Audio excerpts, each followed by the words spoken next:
안녕하세요. 안녕하세요.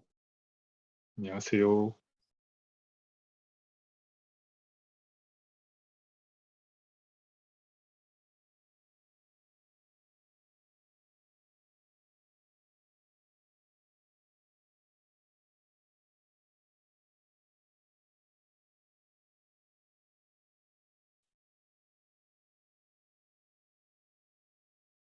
네, 다 오신 것 같죠? 네, 그럼 시작하도록 하겠습니다. 네, 그러면은 시작하도록 하겠습니다. 잠시만요. 화면 공유를 먼저.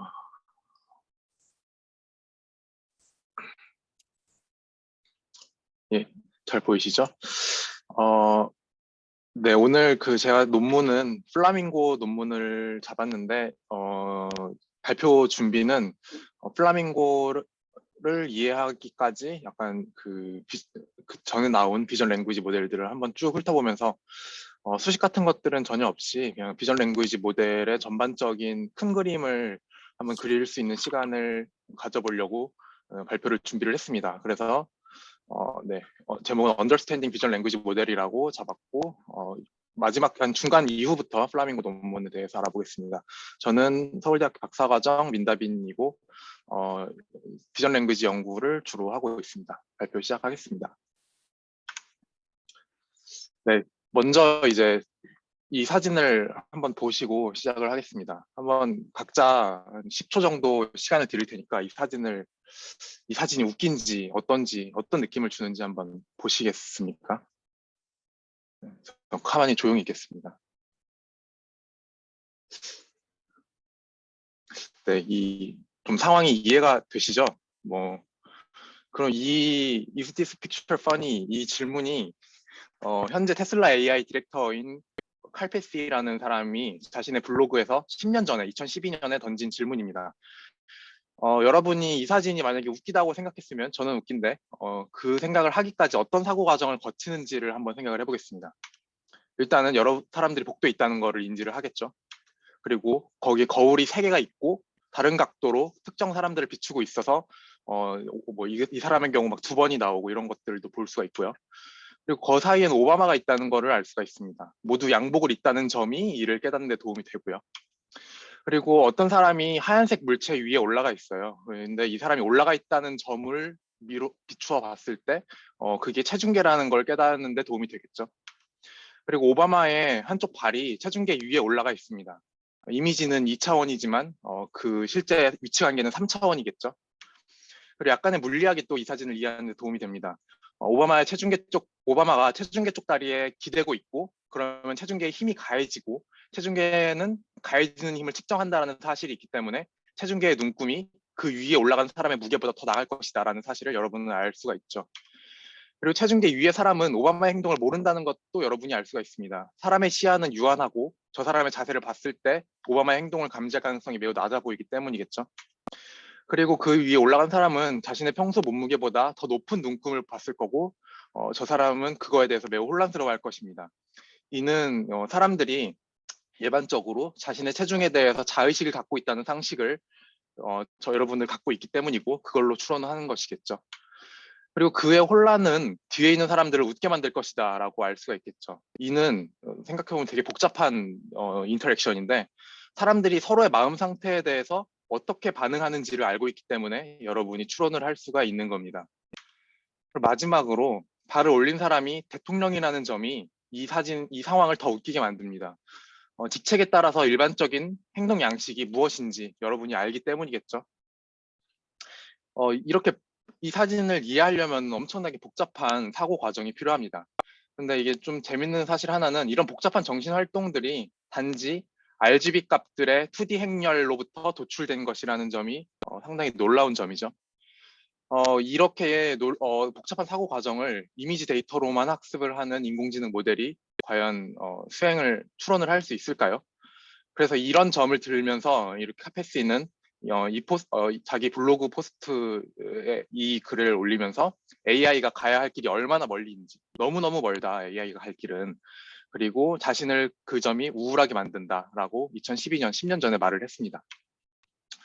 그리고 오늘이라고 했지만 이제 이번 5월 달입니다. 5월 7일에 딥마인드의 개발자 중에 한 명인 이 사람은 트위터에다가 10년 전에 카페시가 이런 글을 자기 블로그에 썼었다.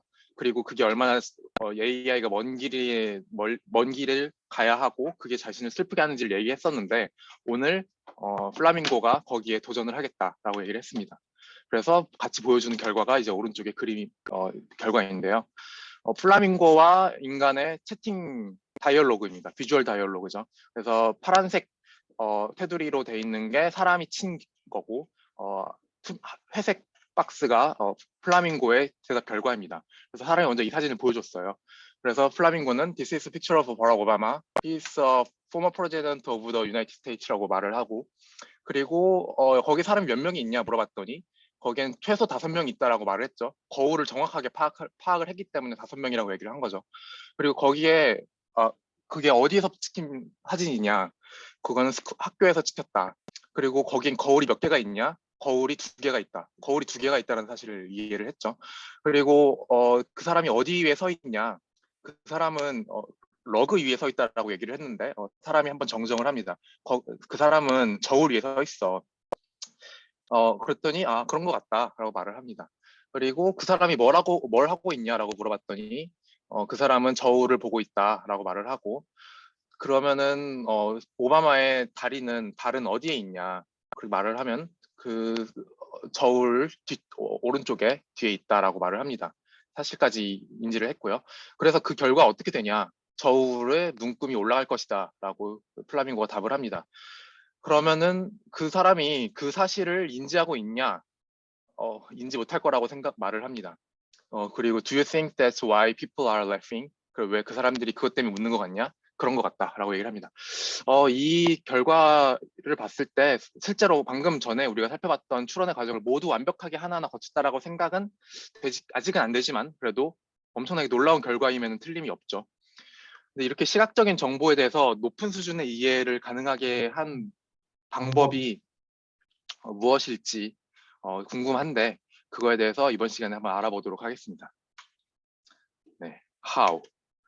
네, 그래서 그 방법은 이렇게 다양한 텍스트, 책이나 뭐 뉴스페이퍼나 위키피디아나 혹은 SNS 같이 다양한 텍스트로부터 세상에 대한 지식을 학습을 하고 이거를 사용을 할 수 있게 했기 때문입니다. 단지 이미지로만 학습을 한 게 아니란 거죠. 그래서 여기서 이렇게 어떤 세상의 지식, 월드 널리지가 있는데 이거를 언어 모델이 학습을 했고 이거를 같이 사용을 했다 이렇게 볼 수가 있겠습니다. 그래서 인간의 복잡한 정신활동을 가장 잘 표현하는 매개체가 언어이기 때문에 그 이미지보다는 언어를 통해서 더 많은 지식을 배울 수가 있겠죠. 그러면 이렇게 배운 월드 널리지를 이미지를 어떻게 이미지 모델이 같이 사용할 수 있을까? 그리고 이미지로부터 얻는 정보도 함께 이용을 하면 더 높은 수준의 워드 널리지를 배울 수 있지 않을까 하는 생각으로 이제 생각을 해보면서 시작을 하겠습니다. 발표 목차는 비전 랭귀지 모델에 대해서 일단은 간단하게 알아보고요. 그 다음에 플라밍고 대해서 좀 간단하게 알아보고 결론을 내는 식으로 하겠습니다. 비전 랭귀지의 일단 태스크부터 알아보면요. 비주얼 퀘스천 앤서링이라고 하면은 오른쪽 예시로 보면은 그냥 뻔하죠. 사진 보여주고 질문 주고 그거에 맞는 답을 고르라고 하는 겁니다. 그래서 Who is wearing glasses? man이다. 이렇게 하면 맞는 거죠. 이런 게 VQA이고 그리고 이미지 캡셔닝도 있겠습니다. 그거는 이미지를 한 장 주고 어울리는 텍스트를 써라 뭐 이겁니다. 그 이미지를 설명을 할 수 있어야겠죠. 저희 병원에서 예를 들어보면은 이렇게 체스트 엑스레이 한 장을 주고 그거에 대한 판독문을 작성해라 라고 얘기를 할 수도 있겠습니다. 이것도 이미지 캡셔닝처럼 사용할 수 있겠죠. 그리고 이미지 텍스트 리트리벌은 이제 2가지 방식이 있는데 텍스트에서 이미지를 뽑는 거 그리고 이미지에서 텍스트를 뽑는 거가 있는데 결국 서로 유사한 거를 뽑아내는 검색하는 거라고 볼 수 있겠습니다. 이것도 이미지와 텍스트에 대한 이해가 있어야겠죠.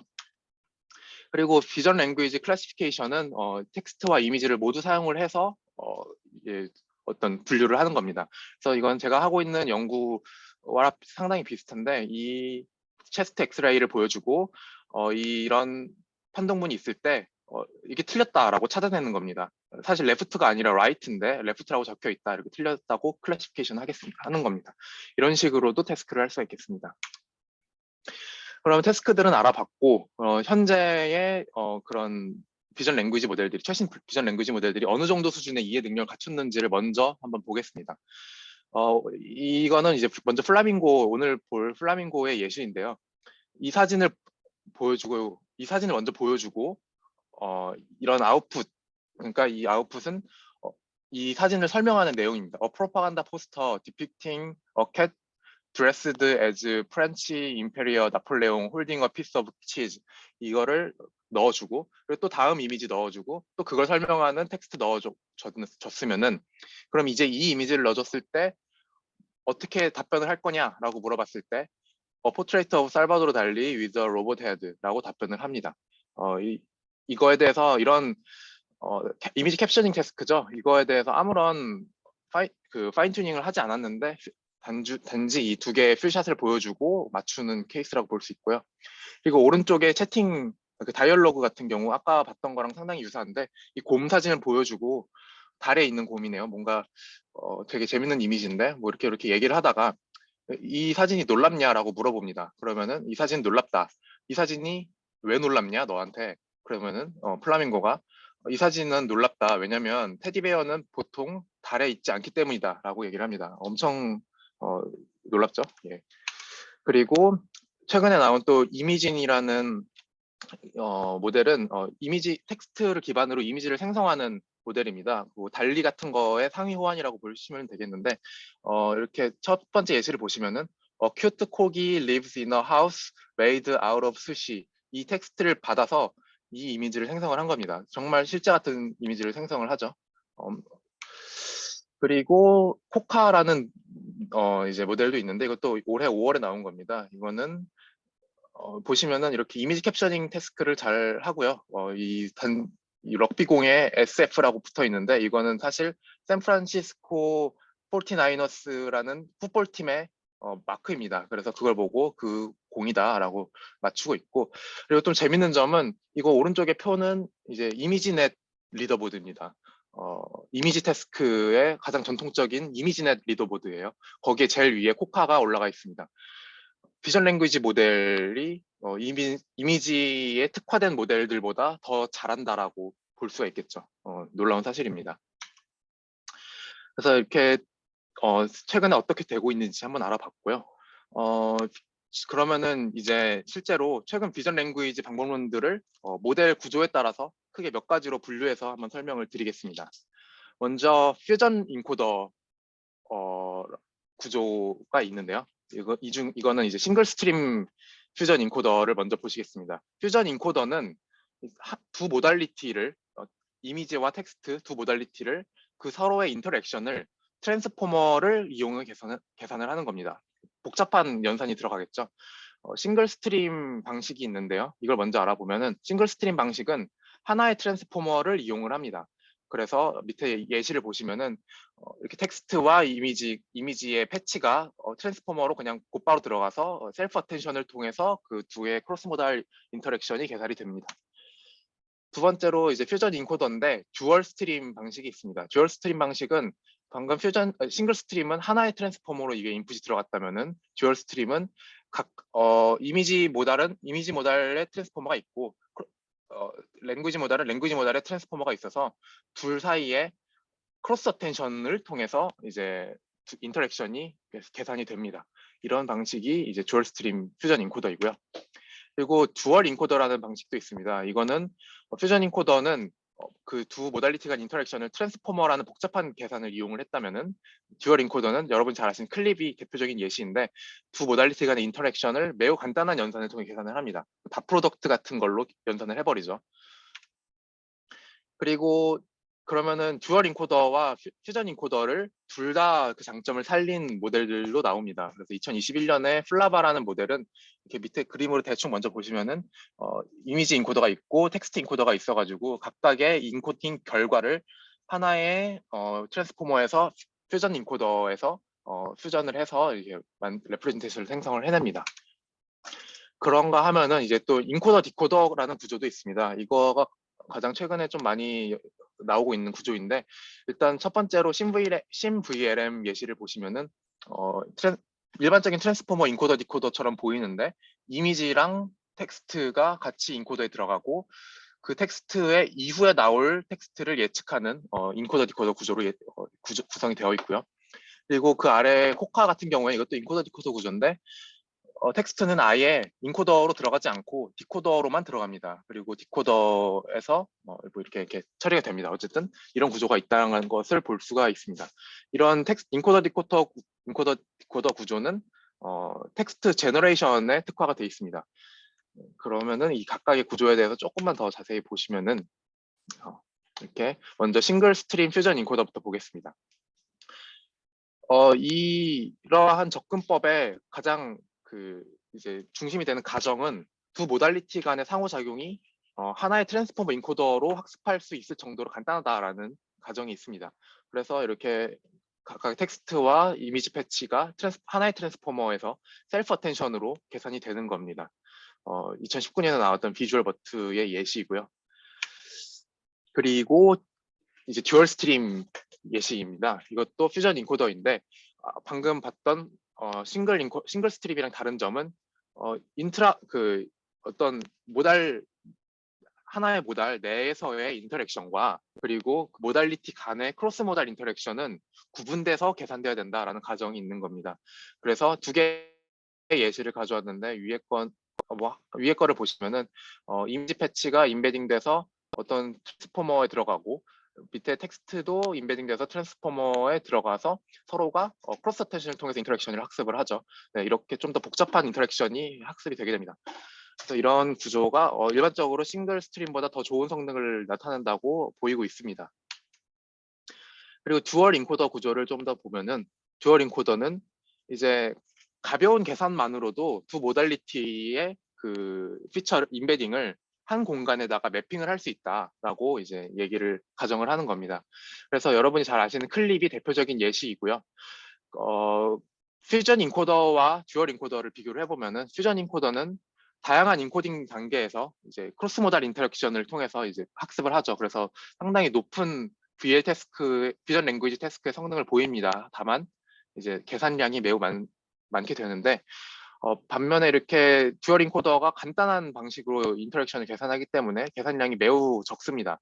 그래서 간편하다라는 점이 있고, 그리고 이제 다 프로덕트 같은 걸로 계산을 합니다. 그래서 매우 간단한 계산이 되고, 장점으로는 이미지 텍스트 리트리버에서 높은 성능을 보입니다.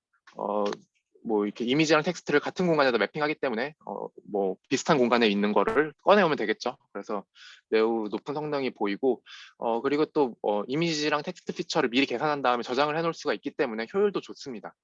하지만 단점으로는 복잡한 비전 랭귀지 언더스탠딩 태스크에서는 상대적으로 낮은 성능을 보입니다. 퓨전 인코더는 트랜스포머 같이 복잡하게 인터랙션을 계산했지만 이거는 닷 프로덕트처럼 가벼운 인터랙션으로 계산을 했기 때문이겠죠. 그리고 오른쪽에 달리2도 마찬가지로 듀얼 인코더 방식입니다. 그런가 하면은 듀얼 인코더와 퓨전 인코더의 장점을 둘 다 합치려는 시도도 있었습니다. 그래서 이거는 2021년에 플라바라는 모델의 예시이고요. 이거는 보시면은 먼저 텍스트 인코더가 오른쪽에 있죠. 그래서 텍스트 인코더 이 모델의 좀 특징이라고 한다면은 텍스트 데이터만도 사용을 하고 이미지만 있는 데이터도 사용을 하고 이미지랑 텍스트 페어 데이터도 같이 사용을 합니다. 그래서 세 가지 종류의 데이터가 모두 사용이 되는데, 그렇게 싱글 모달 데이터를 사용을 했을 때는 이 멀티모달 인코더는 학습이 되지 않습니다. 그래서 만약에 텍스트만 있는 데이터 인풋이 됐다. 그러면은 텍스트 인코더로 그냥 MLM만 합니다. 마스크드 랭귀지 모델링이죠. 그리고 이미지만 있는 데이터가 인풋이 됐다 하면은 MLM과 비슷하게 패치 단위로 끊어져가지고 그 패치를 예측을 하는 마스크드 이미지 모델링 MIM이 수행이 됩니다. 그렇다면 이제 두 개의 페어 데이터가 인풋이 될 경우에는 먼저 각각의 인코더가 인코딩을 하고요. 그러면은 그 CLS 딱 이 피처 두 개를 가지고 글로벌 컨트라스티브 로스를 계산을 합니다. 이거는 마치 클립이 컨트라스티브 로스를 계산하는 것과 유사하죠. 그래서 이 부분이 듀얼 인코더의 구성 요소다라고 생각을 하실 수가 있겠고요. 그리고 퓨전 인코더도 사용을 했다고 했는데 이 각각의 인코더의 인코딩 결과들이 컨캣이 돼가지고 하나의 트랜스포머로 들어갑니다. 이 부분이 이제 퓨전 인코더가 되겠죠. 그래서 들어가면은 마스크드 멀티모달 모델링이라고 해가지고 이 이미지의 마스킹된 부분을 이 멀티모달 인코더의 그 해당되는 부분의 히든 레프레젠테이션을 가지고 맞추고 텍스트의 마스크된 부분을 멀티모달 인코더의 그 해당되는 부분을 가지고 맞추고 이런 식으로 마스크드 멀티모달 모델링이 수행이 되고 그리고 이제 이 텍스트와 이미지 페어가 짝이 맞는지 안 맞는지를 보는 이미지 텍스트 매칭을 가지고 학습이 됩니다. 그래서 이 부분이 퓨전 인코더의 장점을 결합한 부분이라고 볼 수가 있겠습니다. 인코더 디코더 구조에 대해서 설명을 드리면은 이게 이제 저희가 이제 볼 플라밍고의 구조이기 때문에 좀 더 자세히 보시면 좋을 것 같은데 인코더 온리 구조는 이제 랭귀지 모델에 대해서 아시는 분이라면 다들 아시겠지만 태생적으로 텍스트 제너레이션을 잘 못합니다. 그렇기 때문에 텍스트 제너레이션을 해야 되는 이미지 캡셔닝 태스크나 아니면은 제로샷 태스크도 보통 다 텍스트 제너레이션을 이용해서 수행을 하거든요. 그렇기 때문에 이러한 것들의 성능이 매우 떨어지게 되는데 그래서 랭귀지 디코더를 붙임으로써 이를 보완을 했습니다. 그래서 그럼으로써 다양한 태스크를 제로샷으로도 수행이 가능해진 거죠. 그래서 2021년에 신VLM이라는 모델 구조를 보시면은 아까 보셨다시피 이미지랑 텍스트가 인코더로 들어갑니다. 그러면은 디코더에서는 그 텍스트의 이후에 올 그 문장을 쭈르륵 맞추면 되겠습니다.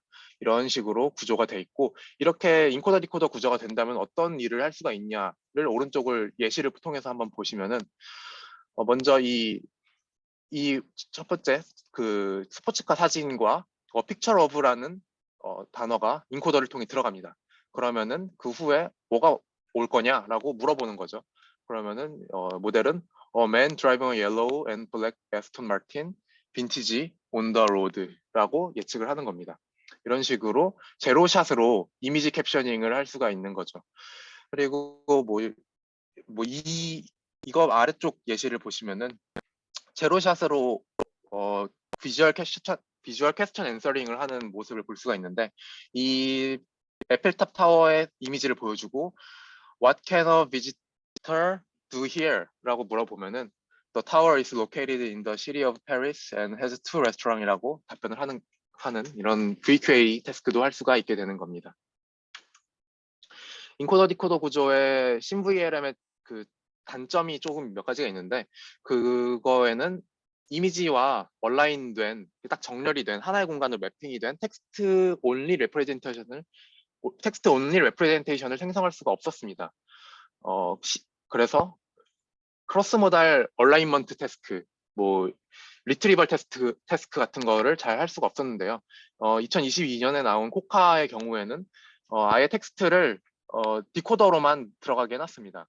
그래서 인코더에는 이미지만 인코딩을 해서 어떤 피처를 하나를 뽑고 그리고 텍스트는 디코더로 들어가서 제일 마지막에 CLS 토큰을 넣어서 이 CLS 토큰에 이런 텍스트의 의미를 임베딩하게 만들어 놓은 다음에 이 두 개를 컨트래스티브 로스를 통해서 하나의 그 시멘틱 공간에다가 이미지와 텍스트를 매핑을 하는 것을 볼 수가 있고요. 그리고 그 이후에 단계에서 텍스트 디코더가 크로스 어텐션을 통해서 이미지의 정보를 같이 이용을 해서 그 딱 적절한 문장을 생성하도록 제너레이티브 로스, 캡셔닝 로스를 사용을 해서 그 데이터가 모델이 학습이 되는 것을 볼 수가 있습니다. 이렇게 한 결과 오른쪽이 이제 코카의 성능을 좀 한눈에 볼 수 있게 나타낸 그래프인데요. 각각의 이제 태스크들이 이렇게 나와 있습니다. 그리고 보라색 이 라인이 코카의 성능이 표시된 라인이고 그 안에 보이는 이 주황색 라인이 그 이전까지 등장했던 각 태스크에 최적화된 모델의 소타 결과입니다. 그거에 비해서 다 지금 잘하는 것을 볼 수가 있죠. 그리고 이게 이제 이미지 캡셔닝 태스크 잘하고 비주얼 퀘스천 앤서링도 잘하고 크로스 모달 리트리벌 검색 태스크도 잘하고 그리고 비주얼 레코그니션 태스크도 잘하는데 여기서 놀라운 게 이제 이미지넷 태스크가 여기 뿅 하고 있죠. 이미지넷 태스크도 소타를 찍었다 이 얘기를 이제 하고 있습니다.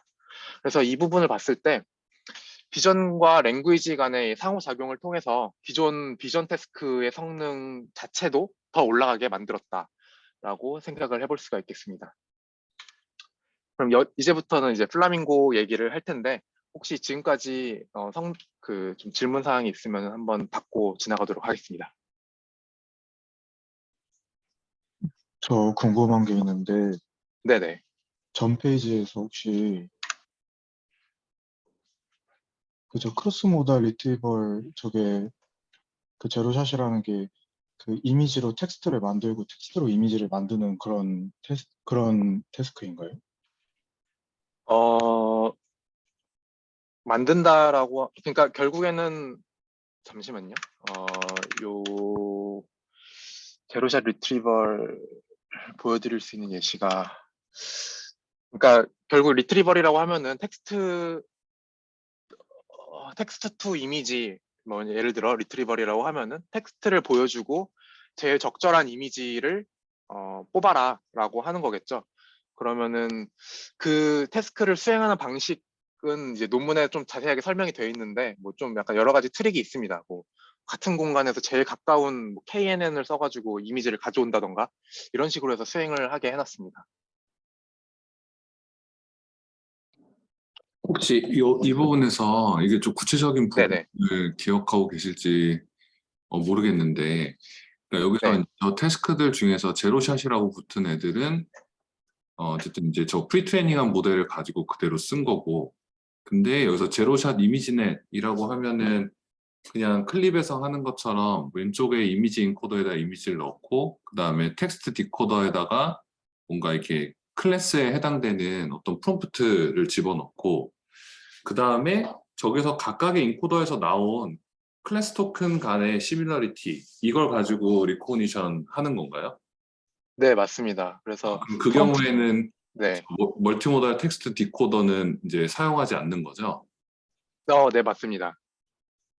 네, 네네. 알겠습니다. 그리고 저 위에 있는 리코니션 태스크들은 저게 이제 제로샷 이미지넷과 이미지넷이 분리되어 있는 거 보니까 저거는 파인 튜닝을 한 결과인가 보죠? 네, 이미지넷의 결과는 파인튜닝 한 결과입니다. 네, 감사합니다. 네, 그래서 방금 그 말씀하신 부분이 조금 생소하실 부분도 여러분들이 그 생소해 하실 부분도 있을 텐데 이미지넷을 어떻게 클래시피케이션을 하냐 이 텍스트 디코더 모델 가지고 이렇게 생각을 해보시면은 프롬프트를 이용을 합니다. 그래서 이미지 한 장을 주고 여기에다가 프롬프트를 photo of a 어떤 레이블 딱 이렇게 photo of a까지만 같이 딱 주고 그 후에 올 단어를 예측하게 만듭니다. 그러면 이제 만약에 강아지 사진이라면은 그 마지막에 도그라는 단어가 오겠죠. 그런 식으로 제너레이션을 통해서 이미지 클래시피케이션도 할 수가 있는 겁니다. 네, 그럼 더 질문 혹시 없으시면 플라밍고로 넘어가도록 하겠습니다. 플라밍고 또한 이제 인코더 디코더 구조입니다. 이거는 구조가 오른쪽이 아니죠. 왼쪽이죠. 왼쪽에 이렇게 보시면은 이런 식으로 전체 구조가 나와 있는데 밑에 제일 밑단에 인풋이 들어가는 걸 보시면은 이 부분이 이제 이 모델의 상당히 흥미로운 부분입니다. 강아지 사진을 보여주고 This is a very cute dog. 고양이 사진 보여주고 This is 이런 식으로 인풋을 받을 수가 있습니다.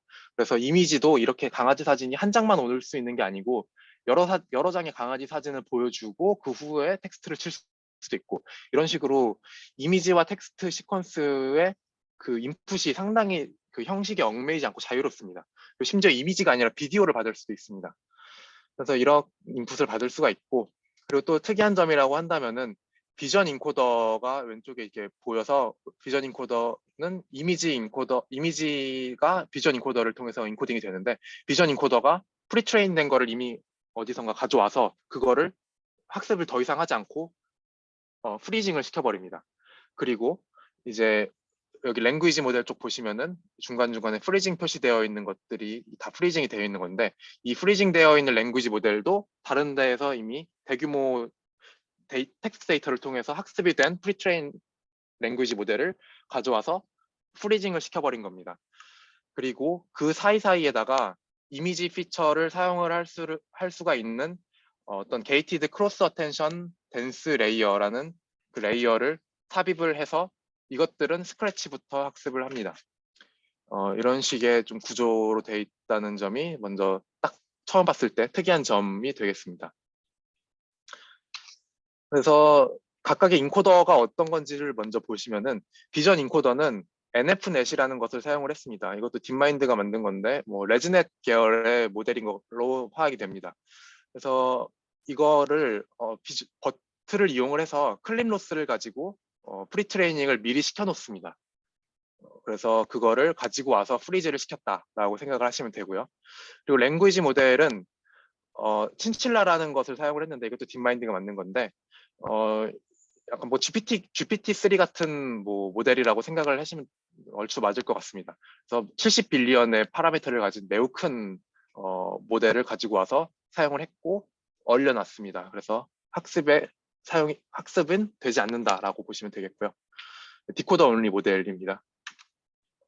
그리고 이제 여기 붙어 있는 펄시벌 리샘플러라는 거를 좀 자세히 보시면은 먼저 이 펄시벌 리샘플러 역할을 간단하게 말씀을 드리면 가변 개수의 이미지나 비디오 프레임을 고정 길이의 피처로 인베딩을 해주는 샘플러라고 보시면 되겠습니다. 그래서 여기 자세히 된 부분을 보시면은 어떤 이제 비디오죠. 비디오가 있으면 이거를 뭐 1초 단위로 샘플링을 한 다음에 그 프레임을 여러 개를 이제 인코더에 차례차례 넣습니다. 그렇게 넣은 피처 결과를 이제 타임 인베딩을 같이 더해가지고 플래튼을 해서 어텐션 레이어에다가 태우는데 키랑 밸류를 요 플래튼한 거를 사용을 하고 그리고 쿼리를 어떤 러너블한 레이턴트 쿼리를 사용을 해서 결국에는 그냥 뭐 되게 복잡해 보이지만 어텐션을 이용을 해서 이 여러 장의 이미지를 하나의 고정 길이의 피처로 인베딩을 하는 그 과정이다라고 보시면 되겠습니다. 그래서 이걸 이용해서 이제 비디오도 고정 길이의 피처로 인베딩이 되는 거겠죠. 그 다음에 이제 그 언어 모델의 레이어 안쪽으로 들어와 보시면은 이렇게 게이티드 크로스 어텐션 댄스 레이어와 랭귀지 모델의 프리징된 레이어가 이렇게 번갈아 가면서 나타납니다. 이렇게 사이사이에 삽입이 되어 있는 건데 이 부분을 좀 더 자세히 보는 이 그림을 보시면은 이제 아랫부분에 이제 인풋이 들어가죠. 랭귀지 인풋이 Y라고 노테이션이 되어 있고 비전 인풋은 X라고 노테이션이 되어 있습니다. 그래서 키랑 밸류가 먼저 비주얼 인풋입니다. 그리고 쿼리가 랭귀지 인풋이고 여기서 이제 이 텍스트에 적절한 어떤 비주얼 피처를 가져오는 과정이라고 볼 수가 있겠죠. 그 다음에 여기 탄젠트 게이팅이라는 게 있는데 이거는 여러분들 LSTM에서 게이트 값이 있는 것 아시죠? 그런 것처럼 이 가져온 정보를 쓸지 말지를 결정하는 어떤 하나의 스칼라 값을 갖고 있는 뭐 이렇게 게이트라고 보시면 되겠습니다. 그래서 어떤 스칼라 값이 처음에 0으로 초기화가 되어 있는데 그 하이퍼볼릭 탄젠트 펑션을 거쳐서 게이트 값이 곱해집니다. 그래서 처음에 0이니까 아예 그 이미지로부터 가져온 정보를 사용하지 않은 채로 먼저 학습이 시작이 되겠죠. 그리고 그 다음 단계에서 그냥 피드 포워드 네트워크 하나 이제 거치는데 거기서도 게이트가 하나가 있고 그리고 그 사이사이를 이제 레지듀얼 커넥션을 통해서 다 건너뛸 수 있게도 만들어 놨습니다. 그리고 그 다음에는 그 가져왔던 랭귀지 모델의 레이어 한 개가 그대로 붙게 되는 형식이라고 보시면 되겠습니다. 그래서 이 부분이 상당히 재밌는 부분인데 이렇게 게이트 값이 처음에는 0이잖아요. 그렇다는 말은 이 플라밍고가 처음 학습을 시작을 할 때는 그냥 완전히 텍스트 온리 랭귀지 모델이라는 겁니다. 그러니까 비전 정보를 아예 사용하지 않은 채로 처음에 학습이 시작되는 거죠. 그런데 점점 학습이 되면서 게이트 값이 이제 바뀌게 되면서 비전 정보를 사용을 하게 됩니다. 그거를 이제 단적으로 보실 수 있는 그래프가 이 그래프인데요. 이거는 트레이닝이 진행됨에 따라서 그 게이트 값이 어떻게 변화되는지를 나타낸 그래프입니다. 그래서 왼쪽은 어텐션에다가 붙어 있었던 게이트 값이고 그 오른쪽은 그 피드 포워드에 붙어 있었던 게이트 값입니다. 가장 먼저 확인하실 수 있는 점은 트레이닝 프로그레스가 진행이 될수록 처음에는 완전히 그 게이트 값이 0이었다. 처음에는 완전히 랭귀지 모델 그 자체였다가 점점점 게이트 값이 올라감에 따라서 이제 비전 랭귀지 모델로 점점 변화하게 되는 거를 볼 수가 있겠죠. 마찬가지로 피드 포워드의 게이트 값도 마찬가지입니다. 이 부분이 상당히 게이트 값이 큰 역할을 하는 것을 볼 수 있는 점이고요. 그리고 가장 재밌는 점 이제 하이라이트 부분인데 제가 이 발표를 준비하게 된 동기입니다.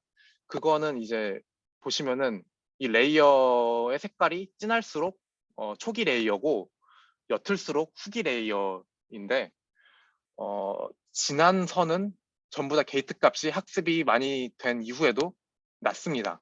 그리고 옅은 색은 즉 후기 레이어의 게이트 값은 좀 높습니다.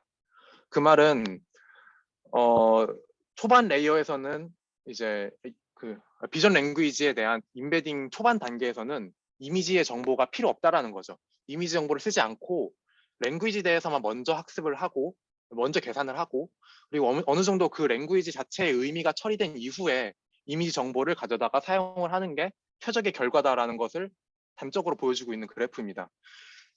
즉, 이 비전 랭귀지 모델이 크로스 모달리티를 계산하기 이전에 랭귀지만의 정보를 해석하는 단계가 꼭 필요하다라는 뜻인데요. 이 점을 제가 말씀을 드리려고 이것들을 전부 다 살펴본 거예요. 그래서 이 페이지를 아까 봤던 페이지를 다시 한번을 보시게 되면은 이 싱글 스트림 퓨전 인코더와 듀얼 스트림 퓨전 인코더를 먼저 보시겠습니다. 이거는 싱글 스트림은 초기 레이어부터 크로스 모달 인터랙션을 학습을 하죠. 바로 그냥 트랜스폼에 빵 때려가지고. 반면에 듀얼 스트림은 초기에 랭귀지 인코더가 랭귀지 정보를 학습할 시간을 줍니다. 그 후에 인터랙션을 계산을 하죠. 그래서 듀얼 스트림이 싱글 스트림보다 더 좋은 성능을 대체로 나타냅니다. 그리고 듀얼 인코더 구조였던 클립을 보시면은 싱글 모달 리프레젠테이션은 각각 이렇게 잘 학습을 합니다. 근데 크로스 모달 인터랙션은 단지 내적이라는 가벼운 그 계산을 통해서 계산하기 때문에 아쉬운 점이 있었는데 그 점을 개선한 플라바에서는 퓨전 인코더를 도입을 함으로써 더 복잡하게 그거를 계산할 수가 있었고요. 그리고 이 인코더 디코더 모델 두 개를 보시면은 SimVLM은 그냥 인코더 부분만 보시면은 이거는 완전 퓨전 인코더죠. 싱글 스트림 퓨전 인코더죠. 그래서 처음부터 랭귀지와 그 이미지의 크로스 그 모달 인터랙션을 계산을 하게 되고 코카는 처음에 텍스트만 인코딩할 시간을 줍니다. 그 후에 멀티모달을 이제 하게 되죠. 그래서 이러한 것들을 점점 다 봤을 때 로우 레벨 단계에서는 각 모달리티를 따로따로 잘 계산을 한 다음에 그 두 모달리티 간의 인터랙션은 하이 레벨에서 계산을 하는 게 그런 방식이 지속적으로 과거의 연구들에서 우수한 결과를 보이고 있었습니다. 그 사실이 이 플라밍고의 그래프를 통해서 바로 그냥 한 번에 확인을 할 수가 있는 거죠. 그 경험적인 결과를 확인할 수 있게 해주는 그래프가 되겠습니다. 네, 그래서 이 점이 상당히 재밌는 점이다. 네, 그리고 이제 좀 더 플라밍고에 대해서 디테일을 보시면은 전부 다 이제 디테일은 좀 간단하게 설명을 하겠습니다. 이제 인풋이 어떻게 들어가는지를 먼저 보시면은 플라밍고에는 이렇게 스마트폰으로 보이는 여기에 텍스트와 이미지가 이렇게 쭈루루룩 들어가 있는 이게 모습이 보이죠. 이 웹페이지를 하나의 웹페이지를 지금 표현을 한 건데 이 웹페이지를 막 스크롤링을 해서 그대로 인풋으로 사용합니다. 그래서 이거를 이제 여기 프로세스드 텍스트라고 이런 식으로 만듭니다. 이미지는 이 이미지 토큰으로 이미지 토큰으로 여기 대체를 해버리고 여기 보시면 BOS가 beginning of sentence죠. 그리고 cute picture of my pet EOC는 end of chunk입니다. 한 문장이 끝났다는 걸 나타내고 그리고 여기에 강아지 사진 대신에 이미지 토큰을 넣고 텍스트를 그 다음에 오는 걸 쓰고 이런 식으로 이어집니다. 이거가 이제 토크나이제이션이 돼서 이 결과 Y 이 부분으로 되는데 여기서 이제 좀 중요한 구성 요소 중에 하나는 어텐션, 이미지가 어디에 어텐션이 되냐는 겁니다. 여기 보시면은 누가 봐도 이 강아지 그림은 My puppy sitting in the grass라는 텍스트에 어텐션이 많이 돼야겠죠. 그래서 이거를 아주 익스플리시틀리하게 이 이미지는 바로 직후에 오는 tek스트에만 어텐션을 하게끔 디자인을 해놨습니다. 그래서 이거는 이 텍스트에만 어텐션이 여기 1 값으로 붙어 있는 걸 볼 수가 있고, 요 이미지는 고양이 그림은 여기 2 값으로 여기만 이제 어텐션이 되어 있는 것을 볼 수가 있죠. 그리고 이제 트레이닝 데이터셋을 보시면은 다양한 종류의 트레이닝 데이터셋을 사용을 했습니다. 그래서 첫 번째 트레이닝 데이터셋은 이렇게 플라밍고 사진이 있고 This is an image of a flamingo라고 해가지고 이미지 텍스트 페어 데이터셋 두 개의 모달리티가 강한 상관관계를 갖고 있는 텍스트 페어 데이터셋을 사용을 했고, 그리고 이 비디오랑 그거에 대한 텍스트가 같이 연관되어 있는 이런 데이터셋도 사용을 했고요. 그리고 웹 크롤링 데이터도 사용을 했습니다. 이거는 상대적으로 앞에 것들과 비교해서 이미지와 텍스트 간의 릴레이션이 좀 더 가볍다라고 약하다라고 볼 수가 있겠죠. 그래서 이런 데이터도 사용을 같이 했다고 생각하시면 되겠습니다. 이 플라밍고가 퓨샷을 수행하는 방식에 대해서 한번 간단히 보면은 결국엔 그냥 각 태스크별로 적절한 프롬프트를 사용하는 겁니다. 그래서 비전 투 텍스트 태스크라고 이제 돼 있는데, 이거 보시면은 이미지를 넣고 아웃풋이 cat wearing sunglass 이걸 같이 이제 지금 인풋으로 넣는 겁니다. 그렇고 이제 또 이미지 하나 더 넣고 elephant walking in the savannah 같이 넣고, 그 다음에 이 이미지를 넣었을 때 아웃풋, 여기까지가 이제 하나의 인풋입니다. 그랬을 때 다음에 올 텍스트는 뭐냐라고 했을 때 이제 뭐 플라밍고라고 답을 해야겠죠. 뭐 이런 식으로 이제 프롬프트를 잘 조작을 해가지고 퓨샷 태스크들을 수행을 합니다. 그래서 이 플라밍고의 성능을 보시면은 이제 한눈에 볼 수 있는 그래프인데요. 이 제일 왼쪽 그래프를 먼저 보겠습니다. 요 하나하나의 이 라인, 요 막대들이 다 태스크들입니다. 총 16개의 태스크가 지금 나타나고 있고, 이 100%의 이 점선 기준은 각 태스크에 최적화된 파인 튜닝이 된 소타 모델의 성능입니다. 그리고 이 자주색 막대의 성능은 플라밍고가 파인 튜닝이 하지 않은 채로 32개의 샷만을 이용해서 도출해낸 결과의 성능입니다. 이것만 봤을 때 벌써 하나, 둘, 셋, 넷, 다, 6개의 태스크에서 파인 튜닝된 소타 모델들의 성능을 넘었죠. 하나하나가 무슨 태스크인지는 논문을 참고하시는 게 편할 것 같고요. 그리고 또 이제 이 회색 막대는 하나하나 태스크의 이전에 제로샷이나 혹은 퓨샷으로 소타를 찍은 모델의 성능입니다. 그것에 비교해 봤을 때도 플라밍고가 얼마나 높은 성능을 나타내고 있는지를 볼 수가 있죠. 뭐 이런 거 같은 경우에는 15% 성능인데 75% 성능이고 34%를 128%까지 올렸다 보실 수가 있고요. 그리고 이제 가운데 표는 이 각 태스크별로 플라밍고가 샷의 개수를 달리했을 때 성능이 어떻게 달라지는지를 볼 수가 있는데, 이 제로샷을 했을 때, 샷을 하나도 쓰지 않았을 때조차 하나, 둘, 셋, 4개의 태스크에서 파인 튜닝이 된 소타 모델의 성능 이상을 보여주고 있습니다. 놀라운 결과가 아닐 수 없죠. 그리고 뭐 그렇다고 보시면 되겠습니다. 그래서 이 논문이 상당히 엄청난 공이 들어갔다라고 느낄 수 있는 부분이 이 어블레이션 스터디가 역대급입니다. 각각의 구성 요소들을 다 어블레이션을 했고요. 그 중에 좀 도움이 될 만한 몇 개들을 좀 보면서 인사이트를 얻어보도록 하겠습니다. 일단 제일 위에 이 플라밍고 3B 모델이 이제 플라밍고가 제안하는 모델인데 좀 작은 모델이에요. 플라밍고 모델은 80B 모델인데 이거는 3B 모델 가지고 실험을 했습니다. 그래서 각각의 태스크들의 오버롤 스코어가 이제 여기 보시면은 68.4로 나타나 있습니다. 각각의 구성 요소들을 바꿨을 때 어떻게 성능이 변하는지를 보시면 되겠습니다. 먼저 트레이닝 데이터를 바꿨을 때를 보겠습니다. 트레이닝 데이터는 이 플라밍고 모델은 전부 다 일단 사용을 했는데 이제 M3W라는 데이터셋만 사용했을 때, 그리고 각각의 이제 데이터셋을 뺐을 때 성능이 어떻게 변하는지를 볼 수가 있습니다. 뭐 이 데이터셋을 각각에 대한 정보는 이렇게 되어 있는데 M3W는 뭐 웹페이지 43밀리언 개의 웹페이지를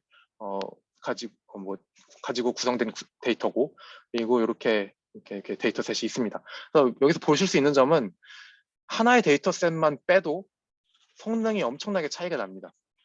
그래서 이 플라밍고에서 논문에서 얘기하는 점은 다양한 데이터셋을 동시에 잘 사용을 해야지 높은 성능이 나타나더라.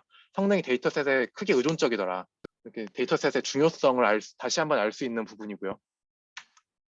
그리고 아까 봤었던 여기에 탄젠트 게이팅 요 구성 요소들이 있었죠. 이 겨우 고작 스칼라 값 하나를 갖는 이 파라미터가 미치는 영향이 어떤지를 보는 건데, 그것을 사용하지 않았을 때 오버롤 스코어가 64가 됩니다. 68.4에서 매우 단순한 구성 요소임에도 확실한 성능 차이를 나타내는 것을 볼 수가 있다라고 얘기를 하고, 이 단순한 수치적인 차이뿐만 아니라 학습 자체도 매우 불안정했다라고 합니다.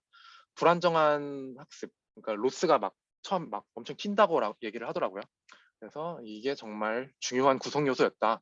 처음에 완전 텍스트 온리 모델에서 시작하는 게 좋은 효과를 나타냈다라고 볼 수가 있는 거죠. 그리고 이 크로스 어텐션 레이어를 삽입을 사이사이 했잖아요. 그거를 매 레이어마다 안 하고 뭐 매 두 개 레이어마다, 매 네 개 레이어마다, 혹은 그냥 가운데다가 한 개만 이렇게 낀 거를 비교를 해본 겁니다. 그랬을 때 이제 성능이 당연히 떨어지는데, 여기서 재밌는 점은 매번 사이에 껴넣지 않고 딱 두 개씩 건너뛰어가면서 꼈을 때 성능이 한 68.4에서 66.2로 한 2.2 정도 떨어졌는데, 이 스텝 타임, 컴퓨테이션 타임은 거의 30% 가까이 감소가 됐습니다. 그래서 이거의 트레이드 오프가 꽤 크다, 중요하다. 그래서 80B 모델로 키울 때는 컴퓨팅 자원 내에서 최대의 크로스 어텐션 프리퀀시를 이용을 했다 해서 에브리 세븐스로 했다라고 얘기를 합니다. 그리고 리샘플러 부분인데, 이거는 얘네들은 펄시버 리샘플러를 제안을 했었죠. 아까 보셨던 이 부분인데, 이거를 그냥 MLP를 사용했을 때랑 트랜스포머를 사용했을 때의 성능을 보시면은 이렇게 막 쭉쭉 떨어지는 걸 볼 수가 있습니다. 그렇고 또한 이제 계산 시간도 차이가 좀 나는 것을 볼 수가 있죠. 그래서 펄시버 리샘플러가 계산 속도랑 성능 면에서 우수하더라. 이 부분은 뭐 플라밍고에서 제안한 그 리샘플러인데 여기저기서 차용할 만한 구조인 것 같습니다. 네, 좀 많이 유용해 보이고요. 그리고 그 이미지 어텐션을 아까는 바로 직후에 오는 텍스트에만 어텐션을 한다라고 하면서 살펴봤었죠. 이 부분을 이렇게 바로 직후에만 어텐션을 하지 않고 이미지가 모든 텍스트에 다 어텐션을 할 수 있게, all previous로 할 수 있게 이제 했을 경우에 성능이 68.4에서 60.8로 매우 크게 떨어집니다. 이 부분에 대해서 플라밍고가 하는 말은 이렇게 모든 거에다가 다 어텐션을 할 경우에는 특정 이미지와 특정 텍스트 간의 의존성이 불명확해진다라고, 그래서 이제 성능이 떨어진다라고 얘기를 합니다. 네, 뭐 이게 중요한 구성 요소였다 얘기를 하고, 그리고 이 프리징 하는 부분도 중요한 부분이었는데, 그 프리 트레이닝 된 비전 모델과 랭귀지 모델을 프리징을 했었죠. 그 결과를 보시면은 일단은 모두 이 프리징을 안 한 상태에서 처음에 이니셜라이제이션을 그냥 랜덤으로 했을 때랑 프리트레이닝을 한 다음에 프리트레인 모델을 가져와서 이니셜라이제이션을 했을 때를 먼저 비교를 합니다. 그렇게 했을 때 프리트레인을 한 거가 성능이 훨씬 높았다. 그래서 프리트레인을 하는 게 얼마나 중요한지를 얘기를 먼저 하고요. 그 다음에 프리징을 한 것과 안 한 것은 이제 마지막에 프리트레인만 보시면은 비교가 되겠죠. 비전 모델을 프리트레이닝을 한 거를 프리징을 안 하면은 64.5로 68.4에서 떨어지고, 랭귀지 모델은 더 크게 떨어집니다. 62.9로. 즉 이제 여기서 하는 말이 프리트레이닝에서 각각의 싱글 모델 모델은 중요한 정보들을 배운다. 그 중요한 정보를 배우는 거를 비전 랭귀지 모델을 학습할 때 잊어버리지 말고 가지고 가는 게 중요하다. 이렇게 얘기를 한 겁니다. 그래서 카타스트로픽 포게팅을 방지하는 게 중요하다 얘기를 합니다. 그래서 여기까지가 이제 제 발표 마무리고요. 그래서 이 사진이 아까 재밌는 사진이었죠. 그래서 이 사진 한 장의 의미를 이해하는 게 얼마나 어려운지를 저희가 알아봤는데 사람이 이런 세상을 이해하듯이 기계가 최대한 높은 수준의 이해를 할 수 있게 하기 위해서는 인간이 이제 받아들이는 다양한 외부 소스로부터 정보를 얻고 그걸로부터 워드 널리지를 학습할 수 있어야 된다라고 생각을 합니다. 그래서 지금까지 이제 이미지와 텍스트가 비춰내는 어떤 단편적인 정보들로 워드 널리지를 최대한 학습하려는 노력들에 대해서 알아봤고요. 그래서 19년쯤부터 이제 활성화돼서 한 4년 차 정도 된 극초기의 연구죠, 비전 랭귀지 모델은. 근데 그럼에도 엄청난 가능성을 보이고 있는 것을 보면은 앞으로 이 사진을 이제 사람처럼 완벽하게 이해하는 인공지능이 멀지 않은 시일 내에 등장할 수 있을 거라는 생각을 하면서 발표를 마치도록 하겠습니다. 감사합니다.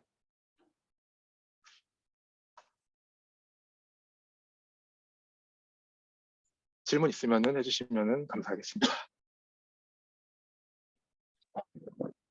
네, 저, 발표 잘 들었습니다. 제가 네, 짧게 질문 먼저 할게요. 일단은 비전 랭귀지 모델 전반적인 거를 다뤄주셔서 너무 좋았던 것 같고요. 그 디테일한 부분에 궁금한 점이 있는데 아까 그 어블레이션 스터디에서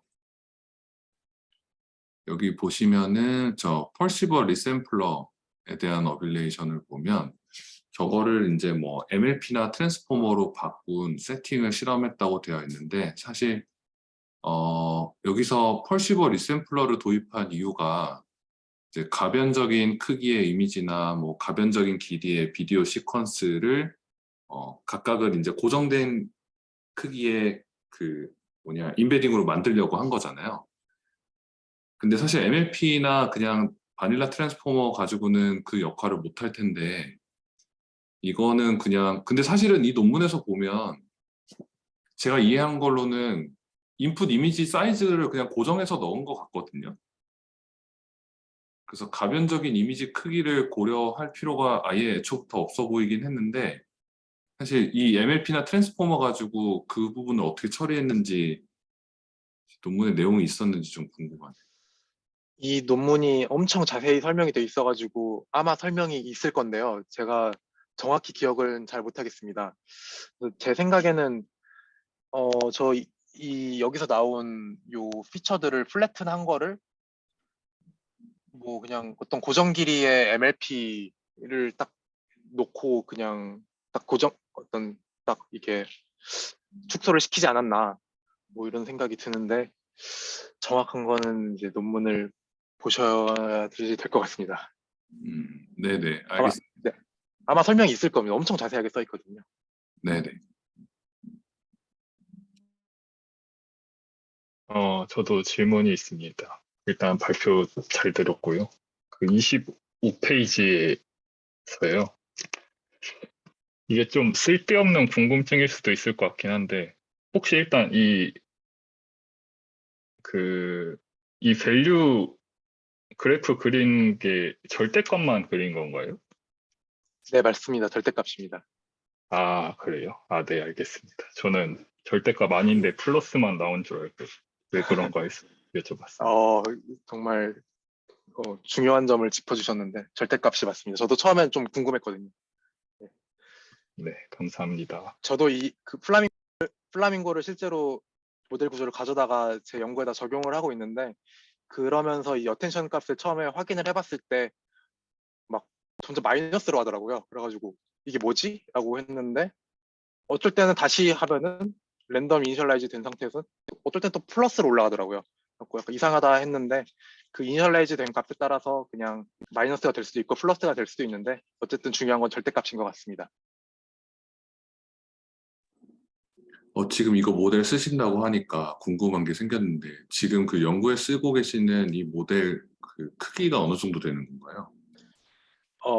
엄청 작습니다. 여기서 제시하고 있는 3B 모델보다 작고요. 왜냐면은 3B 모델은 랭귀지 모델이 레이어가 24개인데 저는 12개짜리 버트 레이어를 가지고 이용을 하고 있거든요. 그래가지고 아마 3B 모델의 절반 수준의 못 미치는 크기일 것 같습니다. 그럼 1.5 빌리언 정도, 1 빌리언 네, 정도. 네, 네, 1.5 정도 될 것 같습니다. 그러면은 그러니까 여기서 보면은 저는 사실 이 큰 모델 가지고 그 아까 어빌리에이션에 스텝 타임이 있었잖아요. 스텝 타임이 아마 이터레이션 타임인 것 같은데 그게 이제 1점 몇 초 걸린다는 게 굉장히 부러운데 그 정도 된 스케일 모델 학습하는데 그 인프라는 어떤 걸 쓰시는지 그리고 실제로 속도는 어떤지 그런 게 좀 궁금합니다. 저는 A100 2장을 사용을 하고 있고 1.5B 모델이 스텝당 한 1.6 세컨드 정도 나옵니다. 네. 그 정도 스케일이면 A100 2장에 올라가는군요. 네, 올라가더라고요. 32개 배치해가지고 하고 있습니다. 네네. 네, 감사합니다.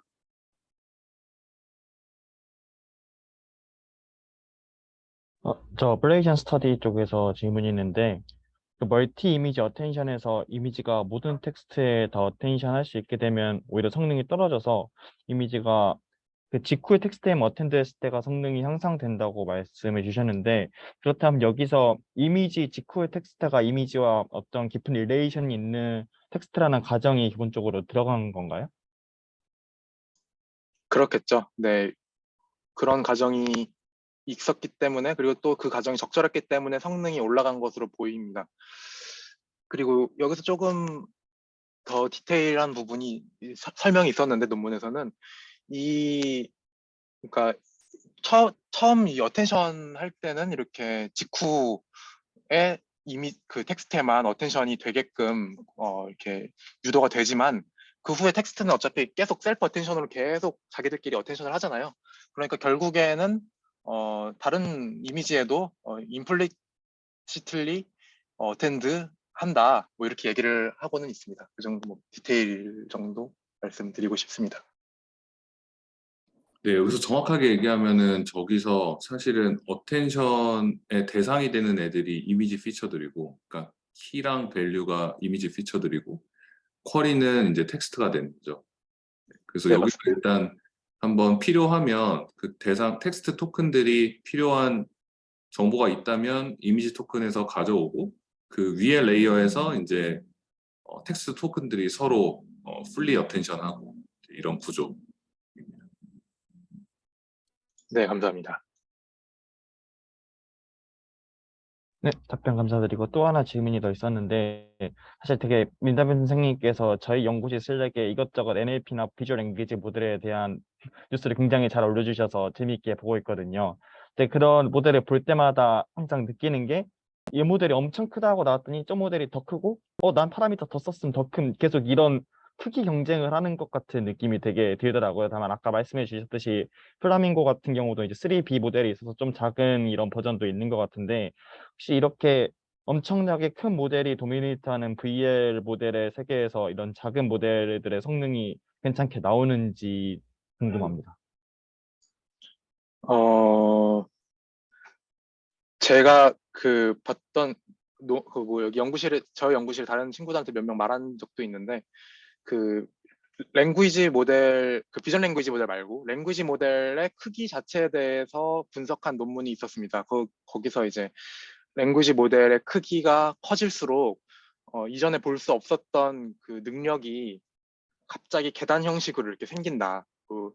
이런 제로샷 능력이라든지 퓨샷 능력이라든지 이런 게 모델 크기가 커짐에 따라 선형적으로 증가하는 게 아니고 또 혹은 뭐 이렇게 이런 식으로 뭐 지수적으로라도 증가하는 게 아니고 갑자기 그냥 뭐 계단식으로 생긴다. 약간 이런 식으로 얘기를 하거든요. 그런 거 보면은 제 견해로는 앞으로는 계속 모델의 크기가 어느 정도는 커지지 않을까 생각을 하고 그런 반면에 이제 그런 커져야만 하는 상황을 뭐 이제 좀 작은 모델에서도 어느 정도 이렇게 잘 할 수 있게끔 뭐 연구가 같이 병행이 돼야겠죠. 뭐 그 정도 수준이어야 되지 않을까라고 생각을 합니다.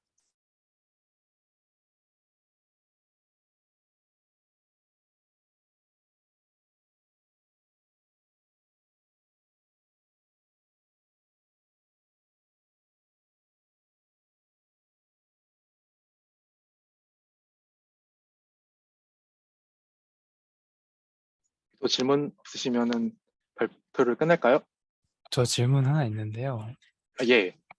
그 이제 아까 지금 질문 나온 거랑 조금 되게 유사한 것 같은데 지금은 모델 사이즈 측면에서 좀 얘기를 했었던 것 같은데 전 약간 데이터셋 사이즈 측면에서 지금 하고 계신 연구가 이거 쓰고 있다고 말씀해 주셔서 그럼 메디컬 이미지 같은 거는 비교적 막 이렇게 웹클로링 같은 건 못하니까 훨씬 양이 적고 그런 양이 데이터셋 사이즈 측면에서 적을 것 같은데 그럼에도 약간 비전 랭귀지 모델이 서프라이징한 결과를 낼 수 있을지 좀 궁금했습니다.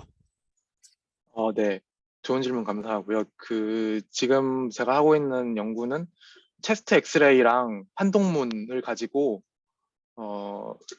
플라밍고 모델의 구조를 차용을 해가지고 하고 있는 건데 1.5 빌리언 규모이고요.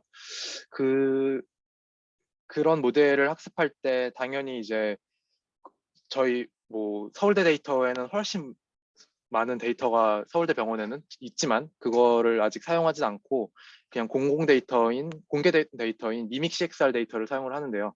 그거는 규모가 한 10만 건 정도의 규모입니다. 그래서 그걸로 하고 있기 때문에 막 아직 서프라이징한 결과까지는 모르겠습니다. 그냥 기존 다른 방식들보다 조금 더 나은 결과를 보이고는 있는데 서프라이징한 결과까지 보이려면은 많은 데이터를 써야지 될 것 같습니다. 그래서 의료 분야에서는 이렇게 뭐 여러 병원의 그런 데이터들을 모아가지고 학습하는 그런 프로젝트가 지금 카카오 브레인에서 하고 있다고 하는데, 뭐 저희 병원에도 컨택이 왔다고 합니다. 그래서 지금 뭐 아산병원이란가, 뭐 카톨릭 대학 병원인가 거기에 해갖고 뭐 데이터들 다 모으고 있대요. 비전 랭귀지 학습하려고. 그렇게 하면은 뭐 서프라이징한 결과가 나올 수도 있지 않을까 하는 생각이 있습니다.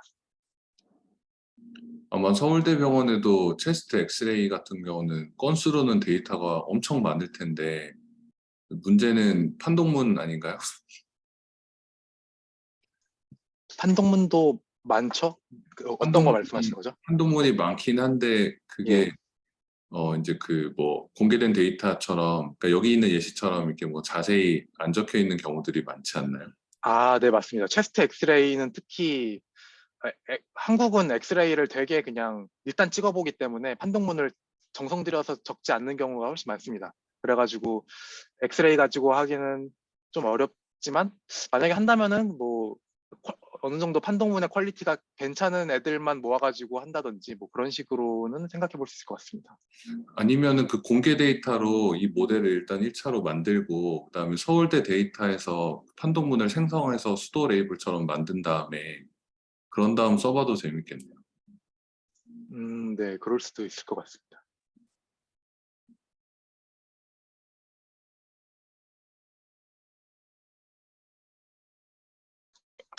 저 하나 더 궁금한 게 있는데요. 여기서 이제 인풋이 이미지, 텍스트 이렇게 묶여서 들어가잖아요.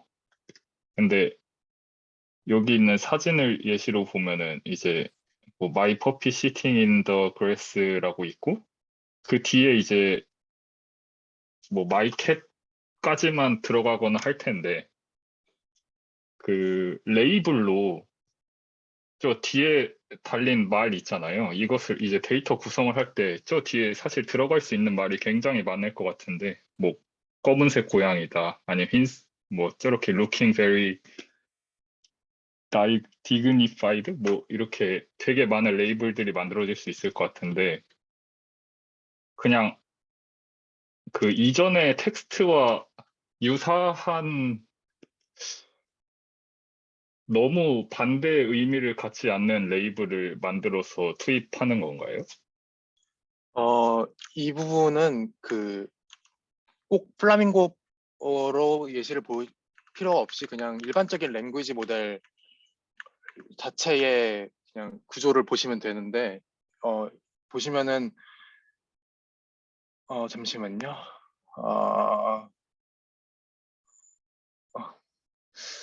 네, 뭐, 그러겠네요. 여기 이 예시에서는 this is까지 들어갔고, very serious cat이라고 나와 있는데, 제가 이해한 바로는 아닐 수도 있을 것 같습니다. 지금 생각해 보니까. 근데 제가 이해한 바로는 그냥 이 very serious cat까지 다 같이 문장이 있고 그게 다 그냥 들어가가지고 그냥 바로바로 그 다음 토큰 예측하는 GPT 같이 그런 식으로 될 것 같거든요. 티처 폴싱 써가지고 뭐 예를 들어 this is 다음에 뭐 예를 들어 this is a very까지 예측을 했다. 그럼 그 다음 단어가 이제 여기 정답은 seriously,인데 serious가 아니라 뭐 다른 뭐 아까 dignified라는 단어도 올 수가 있겠죠. 그런 경우에는 뭐 정답은 serious니까 어쨌든 틀렸다고 될 텐데 뭐 이런 것들이 다양한 데이터를 통해서 학습이 되다 보면은 serious랑 dignify랑 뭐 비슷한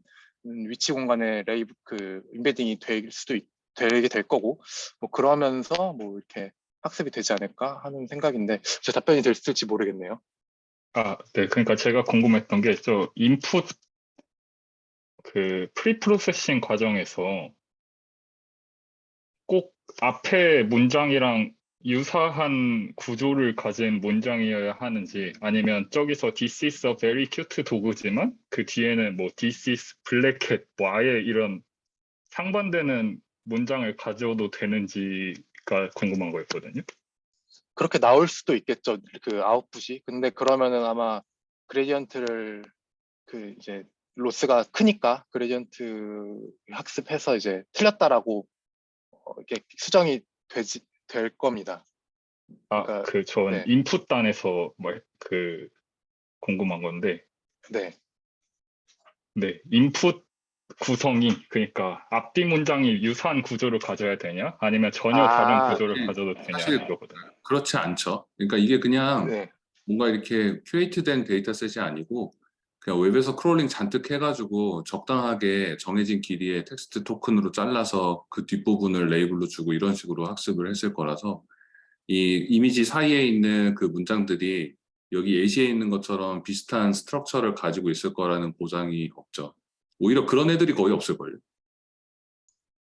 네, 맞습니다. 맞습니다. 그래서 이런 웹 데이터는 그 아까 말씀드렸다시피 되게 그 위클리 릴레이티드 된 데이터들 되게 그냥 막 그냥 이것저것 다 끌어모은 느낌입니다. 그래서 그러다 보니 어쩌다가 뭐 이렇게 학습이 되는 그런 걸 노린 것 같습니다.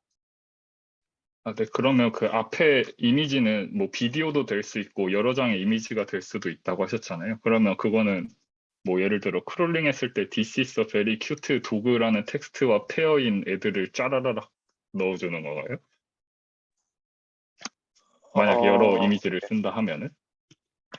그 여러 이미지를 쓴다 하면은 그러니까 여러 이미지를 써야지 하고 이렇게 하는 게 아니고 그냥 데이터를 봤더니 만약에 이 웹페이지에 뭐 이렇게 개사진 여러 장 나온 다음에 이 마이 퍼피 시팅 인 더 그래스라고 돼 있으면은 그때는 이제 이미지가 여러 장이 처리가 되는 거겠죠. 네, 네. 그 웹페이지가 네. 어떠냐에 따라서 다를 것 같습니다. 네, 알겠습니다. 감사합니다.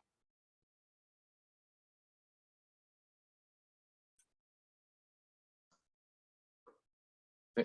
혹시 더 질문 없으시면은 끝낼까요? 네, 시간이 많이. 예. 네, 네. 질문 없으면 끝내도록 하죠. 네, 수고 많으셨습니다. 감사합니다. 네. 감사합니다. 고맙습니다. 고생하셨습니다. 감사합니다.